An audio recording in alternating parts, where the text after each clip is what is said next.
hold, balance, hang, touch, climb, breath, hold. Stay, fall, prep, hold.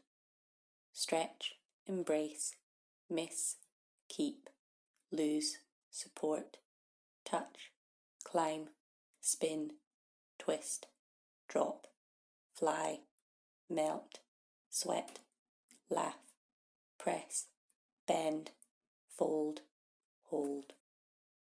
Balance, hang, touch, climb, breath, hold. Stay, fall, prep, hold. Stretch, embrace, miss, keep, lose, support, touch, climb, spin, twist, drop, fly, melt, sweat, laugh, press, bend, fold, balance, hang, touch, climb, breath, hold.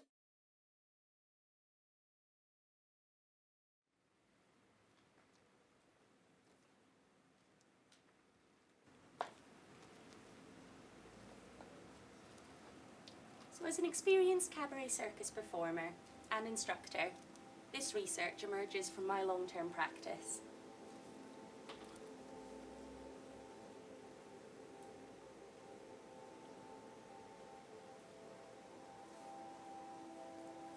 The concept of the digital aerial circus emerges as a result of my own experiences, the impact circus practice has had on me, and the changes that I've seen in others. This research sits within the field of social circus, where circus arts are used as a tool for social transformation, often enabling amongst participants the development of self-confidence and self-belief, where the focus is placed on the process and participation, rather than high-level skills or a polished performance. And the combination of digital media forms with aerial practice, although focused on digital upskilling, became more about the use of digital as a way of reflecting upon your practice. And what the participants spoke of was the digital image becoming a souvenir for them, a memory, visual evidence.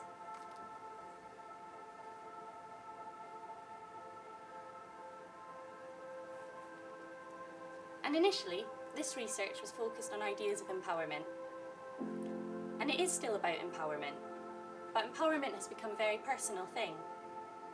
And within this project, it became about the idea of embodied positivity, that if you achieve something, then that lives within you. You can feel it, and it moves with you, in your body, in your day-to-day. And your circus body is always with you.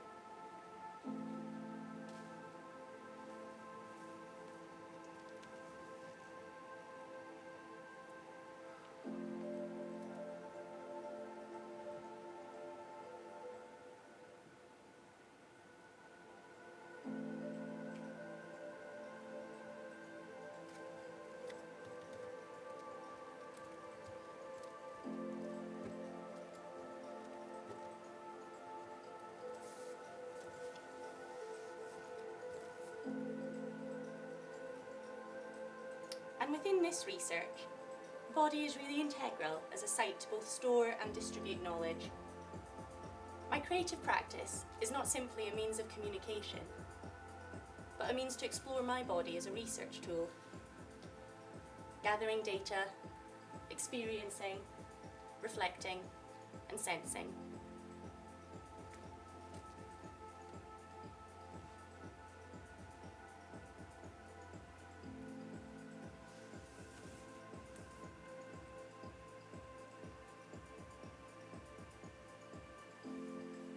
Within this performance, I was working closely with a small group of women.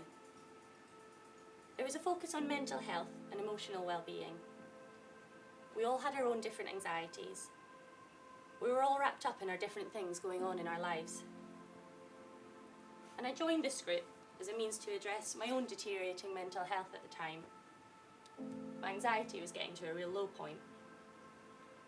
But that collective working together, working towards a common goal, creating this group performance enabled me to feel celebrated, to feel supported, to feel valued.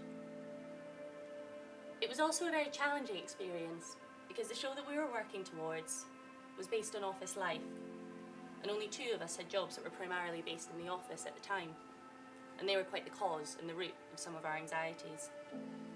And we were having to bring that into our circus, safe performance space. And where many of my commercial performances are about ideas of escape, in this performance I was quite literally performing myself. I was performing being me. And my anxiety, it lives within my body. I can feel it. And I had to work through this. I had to perform my anxiety.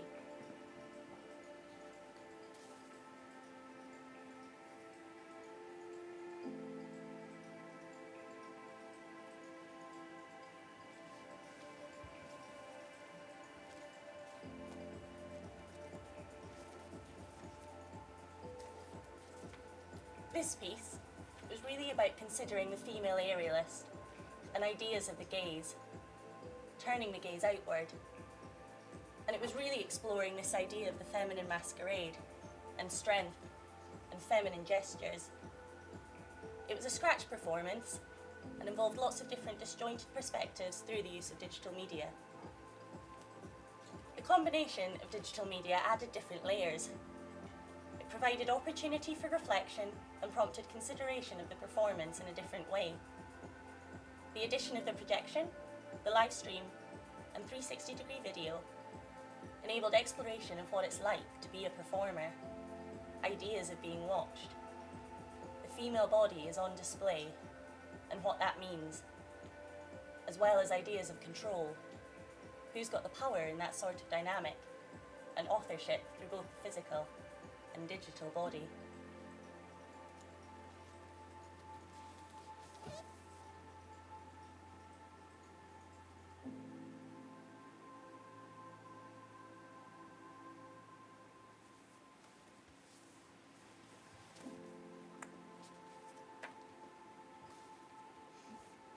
And this research has led me to reflect upon and consider the role of my performance identity, Twisted Nymph. And I suppose she's become my performance persona, my alter ego as it were. And she's really evolved over the 10 years that I've been performing. She's evolved as part of my identity. My performance self and Carolyn self have become intertwined, become one. And Twisted Nymph has enabled me to feel strong, to feel celebrated, to develop a sense of bodily control and explore how this enables me to manage my anxiety, reorganising my body and in turn reorganising my mind, connecting my breath, listening, responding to my body. She's enabled me to become more confident and embrace my body for what it is, appreciate my body for what it can do, what I can do, to build a relationship with my body and to feel that connection. And when I don't physically practice, I lose that connection, almost like I can't feel my body as a whole. And those are the feelings that I lose when I don't train. I don't feel whole. I don't feel like me, like something is missing. And when speaking to a circus practitioner at a recent symposium, I told her her circus body is always with her. It was with her sitting in the symposium. It was with her when she's at her part-time job. It was with her at lunch. And she said this made her want to cry. She hadn't considered this before. My circus body is always with me, whether I'm training or working, reading, if I'm with my partner, my family, my friends. My circus body is always with me. And the words I'm about to perform are those of my participants, some of whom are here today.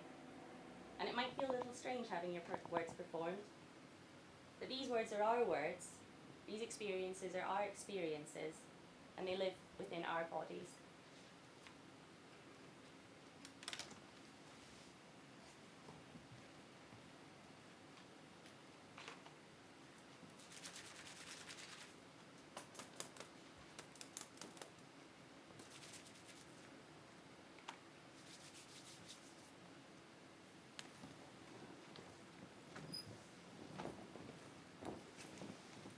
It's another thing to be able to actually carry your own weight. And it was just my arms doing it. And that was like, yeah, actually, I'm strong. It was just my arms doing it. Just my arms doing it. Just my arms. I'm strong. I'm strong. I'm strong. Just my arms doing it. Just my arms. Just my arms. I was quite proud of my bruises in a weird way. It's like, look at these bad boys. Look at what I did to myself. No pain, no gain, you know. It's kind of like a badge of pride.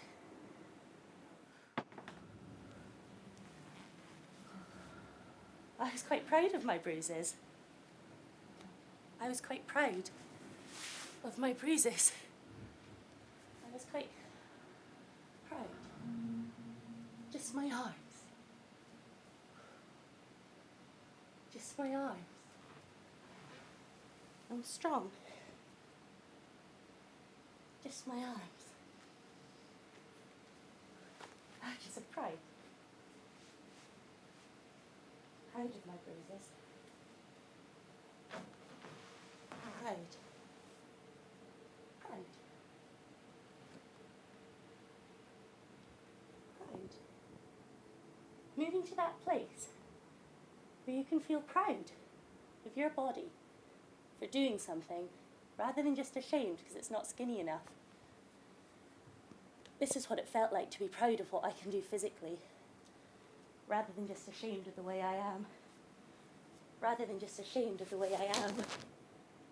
Rather than just ashamed. Ashamed. Ashamed.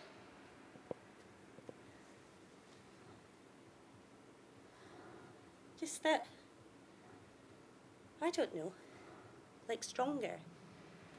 Like mentally stronger. And like physically stronger. When we watch this, I just know that I can, I trust myself. I know that I can trust more. Trust myself. Trust. More. Just my arms. Proud.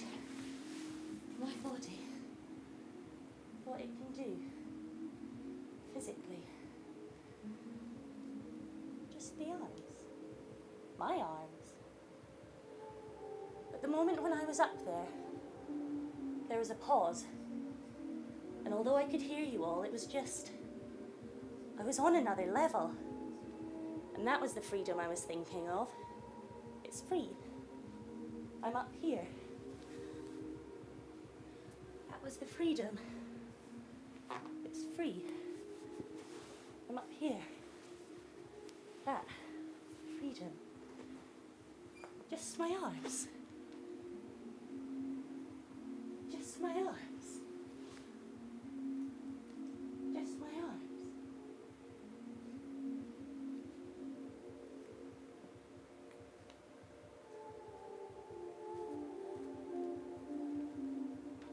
It was just nice to be somewhere on my own, being me, not either at work or with my kids or with my husband, and be identified as a wife or a mother, you know?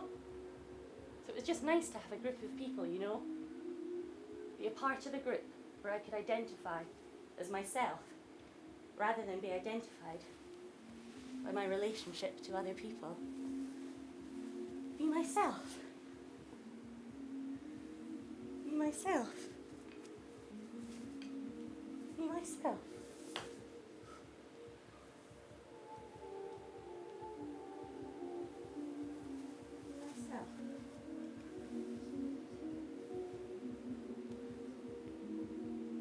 Be myself. Just my arms. Just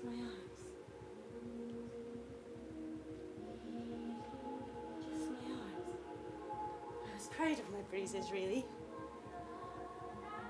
Just my arms. Proud of my body, my bruises.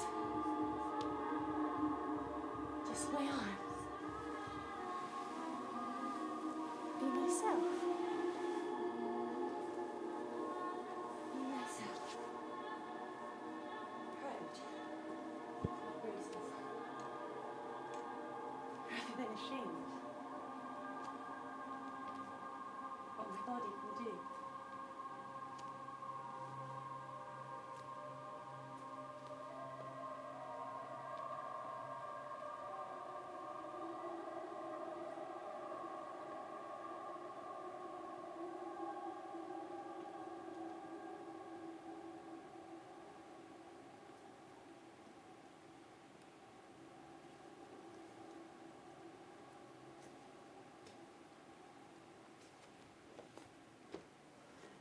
Nice deep breath in, and as you exhale, arching back through into your angry cat. This is a video of the two PONToon studies, called the pilot study and the main study. And some of you are here today, so I hope you enjoy it.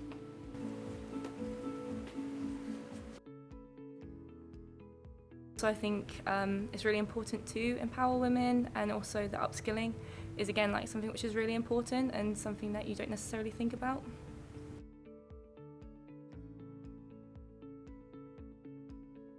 The digital together. They really help because first of all empowerment, because it's something that I maybe wouldn't do.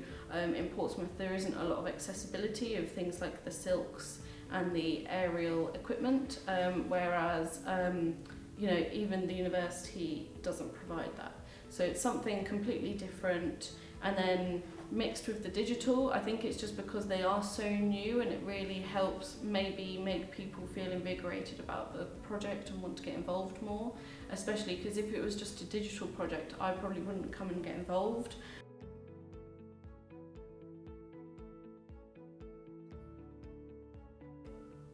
So much of technology nowadays has been based around robotics and things that machines can do in replacement of a human being. So for me, the Digital Circus project using aerial technology is going back to kind of an analog technology where it's you and you control what you're doing and you're dependent on yourself and not a machine to do something for you. So for the aerial aspect of the project, being able to rely on just me and not a piece of machinery to help me if I get something wrong or if I'm not sure about something, I can only rely on myself.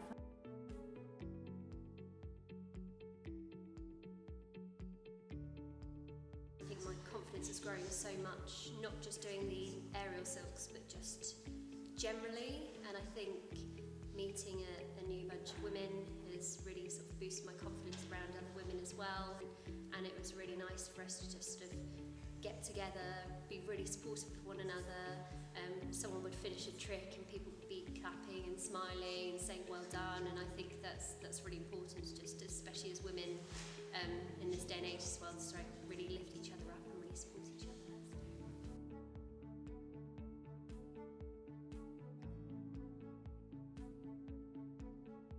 Anyway, I didn't know that I can do this. Yeah. And it's very nice to see myself Yeah. in these videos that I can do this. Yeah. And how does that make you feel, knowing that you can do it?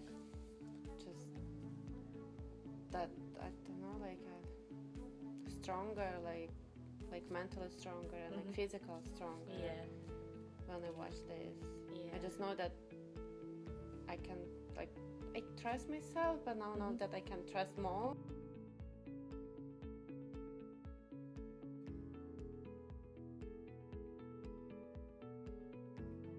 We just taught from a very early age to associate what we look like with our achievement. That's a society thing that's ingrained in us, I think. And then as you get bigger and you grow up more and you see more and more pictures of women that tell you you're not good enough, you know, certainly our entire capitalist society is, you know, built around selling stuff to us because we don't look good enough.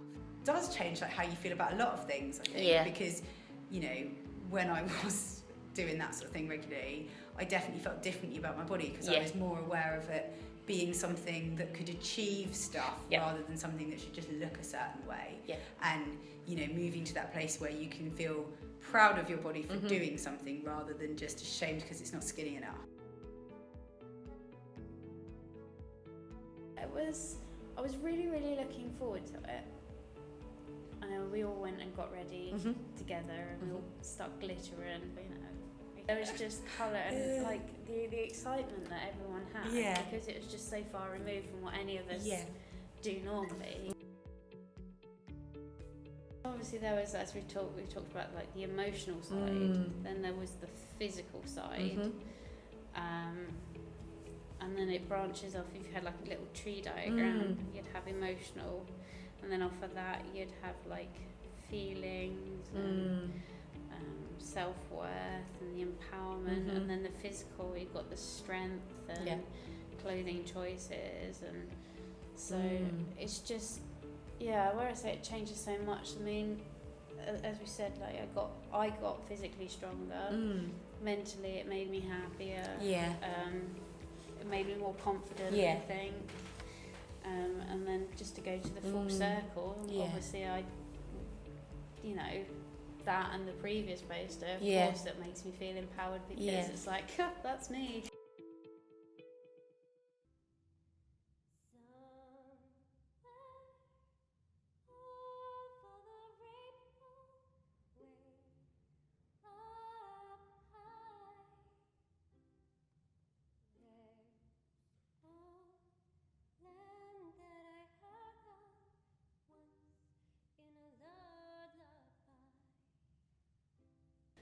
It was lovely actually, seeing, because you saw people going through their own journey. Everybody was on their own journey, and you all become naturally supportive, and it's really heartwarming, even just when you have these moments where you see somebody else help somebody else and stuff, and you kind of watching. It's not even you involved at this point; it's just you seeing it.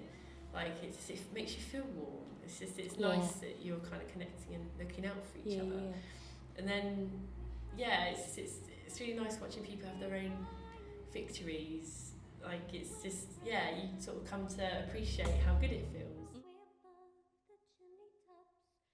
No, I think it's just that the main message of the project really was, you know, be who you want to be, and do what you want to do, and do what you want to do whilst being who you want to be. I mean, quite obviously there was a little glittery fairy hiding in me somewhere that just wanted to come out.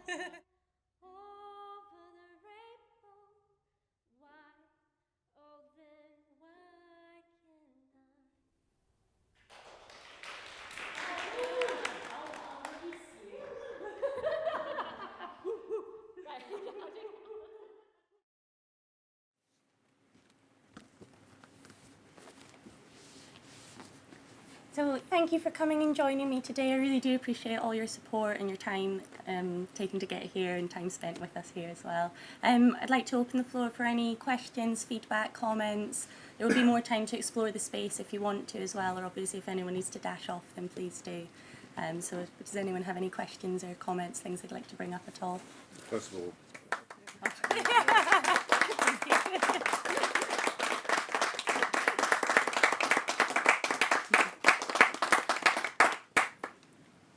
actually found it a little bit emotional to watch and like to read, because it is like one of those things, it all brings it together at the end. You've been on that journey, we've been on that journey. I was in my third year and doing a professional development unit, setting up my own business, and for me to be able to learn how to make leaflets for people, to like learn how to use all that editing software to promote my business as well, really helped me. Very like group orientated, especially like in the later weeks when we got all a bit more confident and stronger. We'd have like I'll learn more about that so I can make more of it. It was very like group orientated, especially like in the later weeks when we got all a bit more confident and stronger. We'd have like there's someone over here with Carolyn, and then someone over here with like the rest of like the group supporting us. So that was really nice. And unlike the gym, you wouldn't come in and just be on your own. You always, you know, had someone with you, so you could always have someone to talk to. And, the fact that we weren't all like super fit athletes was quite nice because we all struggled together, which It's hard work.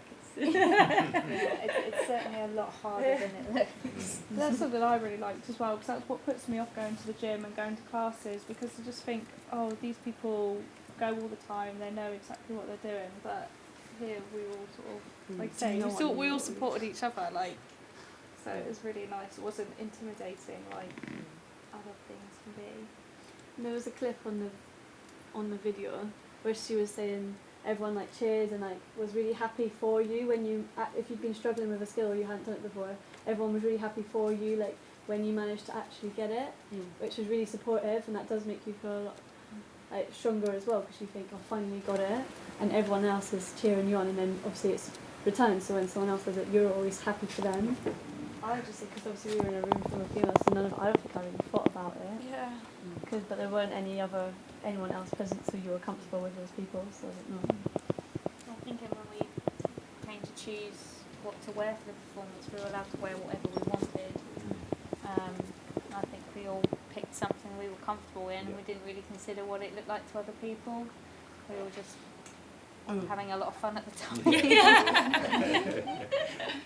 I mean, I think interestingly across both studies, I think there were only a few participants who actually picked up on ideas of sexiness. For the most part, everyone talked about ideas of kind of escape and play, but very few people touched upon ideas of sexiness. For them, it was more about feeling confident and happy in themselves as opposed to being sexy for someone else, which I thought was interesting. At the time, you're saying that, I don't recall ever considering it at the time.